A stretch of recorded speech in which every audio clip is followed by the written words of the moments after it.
Witwa nde? Naitwa Nijibere Siriake. Siriake usengera he? Ni Mkatoliki. Wewe Mkatoliki. Na sisi ni Waislamu.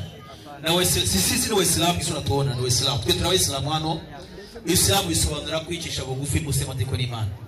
Agakagiye kutamukiza amene gikomeye cyane. Katoliki bivuga iki wowe? Katoliki. Bisobanura iki? Katoliki. Hauje maana yake. Urwo bidatangaje kuba umuntu asengera ahantu. Na Kinyarwanda usi. Maana ya Katoliki.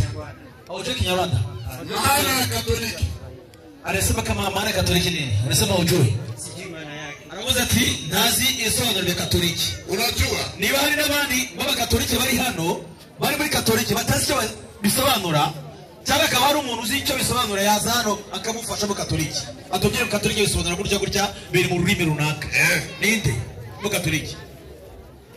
Amrashide. Swali yako Ni kama ni nkuko mtu kuingia ndani ya bisi. ni umuntu yakwinjira muri bisi Hajui inaenda wapi. atazi aho igana. Anaingia tu. Ukajya muri gare ukabona amabisi menshi ari hariya ushaka kujya iwanyu ukajya baterekana igira iwacu ukajya muri bisi iyo somo icyo gihe bisi za kujyana nayo hivi wewe sasa hivi uko Katoliki lakini haujui Katoliki maana yake ni nini hivi unajua kama Katoliki inakubewa wapi? Mimi sijui maana yake Katoliki. Swali yako Nataka ujue basi hakuna shida uliza swali yako. Mimi nimekuja kuuliza maana yake niambie Muhammad nani? Muhammad anafanya nini? Kwa sababu nimewasikia sana hakuelewa. Unaanzia kwenye neno la Mungu. vuga kusema katika microphone. Lakini hujasema maana yake ya Muhammad. Nimekuja nifafanulie baadaye nitakujibu maneno mengine. Maswali mengine. Una maswali ngapi? Maswali kama 5. 5 haitawezekana. Muda inaisha. Sisi leta ya Rwanda inatupatia muda mpaka saa 12.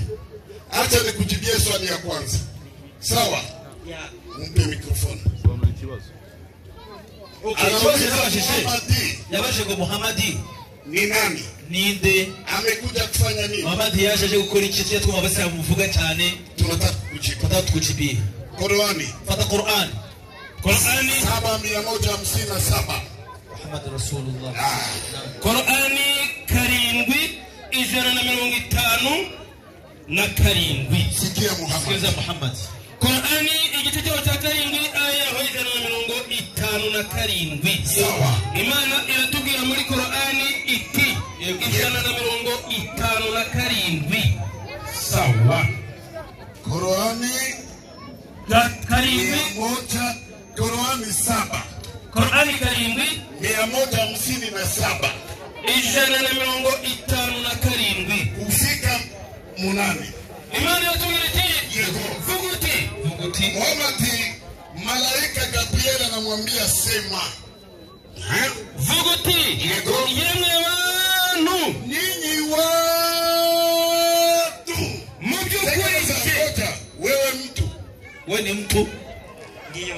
Uko mtu alikubali. Muhammad anasema watu wote. Mu by'ukuri nje kwa ukweli mimi Muhammad ndi intumwa ya Allah kuri mwe mwese. Ni mtume wa Mungu kwenu nyinyi watu wote. Imana ifite ubwami bw'ikirere n'isi. Tulia. Muhammad ni mtume kwa watu wote. We mtu? Ndio. Ni kusema Muhammad ni mtume wako. Wako. Unamkubali? Sikubali kwa sababu sio Muislamu.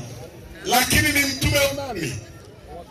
Wa watu wote. Aha, wewe mtu wa nyama. Ni mtu. Ni kusema Muhammad ni mtume wa watu wote. Nawe uko ndani wa watu. Acha. Leo utakubali kuwa Muhammad au kubali kuwa ni mtume wako? Endelea kwa Muhammad ni mwawe. Endelea. Imana yatubwiriti vuguti yemwe abantu mu by'ukuri nje ndi intumwa ya Allah kuri mwe mwese ifite ubwami bw'ibirere n'isi. Nta yindi mana uretse we itanga ubuzima ikanabwambura. Huo ndio Muhammad na anakuja kutufundisha Mungu mmoja. Na Mungu mmoja. Na Bwana mtoto